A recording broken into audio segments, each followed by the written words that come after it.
বাংলাদেশে চায়নার বেড়ে চলা অর্থনৈতিক অবকাঠামো ও প্রতিরক্ষা উপস্থিতি ভারতে ব্যাপক নিরাপত্তা উদ্বেগ তৈরি করেছে।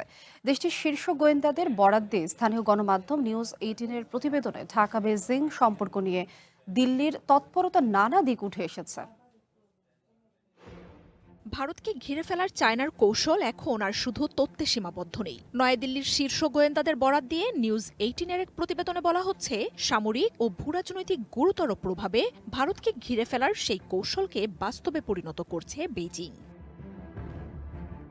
দেশটির গোয়েন্দাদের বরাতে প্রতিবেদনে বলা হয়, বাংলাদেশ জুড়ে অর্থনৈতিক, লজিস্টিক ও প্রতিরক্ষা অংশীদারিত্বের নেটওয়ার্ক গড়ে তুলছে চায়না, যা বঙ্গোপসাগর ও ভারতের পূর্ব ফ্রন্টিয়ারে নিরাপত্তা পরিস্থিতি পাল্টে দিতে পারে। ভারতের জন্য উদ্বেগের কারণ হয়ে এসেছে মোংলায় চায়নাকে অর্থনৈতিক অঞ্চলের অনুমোদনের আলোচনা। 2015 সালের দ্বিপক্ষীয় চুক্তির আওতায় অঞ্চলটি ভারতকে বরাদ্দ দেওয়া হয়েছিল বলে দাবি গোয়েন্দাদের। তাদের বিশ্বাস, মোংলা বন্দরে চায়নার ক্রমবর্ধমান উপস্থিতি এবং চট্টগ্রাম বন্দরে বেইজিংয়ের সম্পৃক্ততা শুধু বাণিজ্যিক বিনিয়োগেই সীমাবদ্ধ নয়।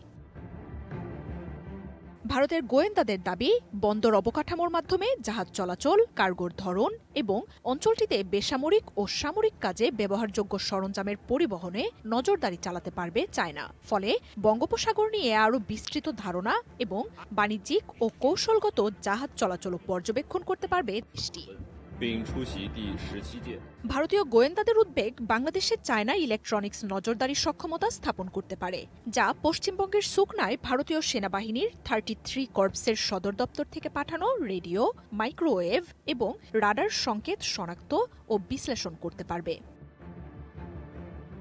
মোংলা ও চট্টগ্রামে চায়না সম্পৃক্ত অবকাঠামো ভবিষ্যতে একটি স্থায়ী রাডার ও সোনার নজরদারি বলয় তৈরি করতে পারে, যা বঙ্গোপসাগরে ভারতীয় নৌবাহিনীর গোপন অভিযান এবং জাহাজগুলোর স্বাধীনভাবে চলাচলের সক্ষমতায় প্রভাব ফেলতে পারে।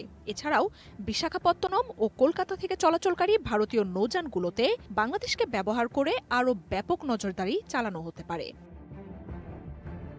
এছাড়াও তিস্তা প্রকল্পের মাধ্যমে বেইজিং চিকেন স্নেকের মতো স্পর্শকাতর অঞ্চলের আরও কাছাকাছি পৌঁছে যাবে বলে সতর্ক করছেন ভারতীয় গোয়েন্দারা। প্রস্তাবিত চায়না মিয়ানমার বাংলাদেশ অর্থনৈতিক করিডোরকে চায়নার বৃহত্তর আঞ্চলিক কৌশলের অংশ হিসেবে জানাচ্ছেন গোয়েন্দারা। মার্জিয়া উপমা, ওয়ান ইন্টারন্যাশনাল ডেস্ক।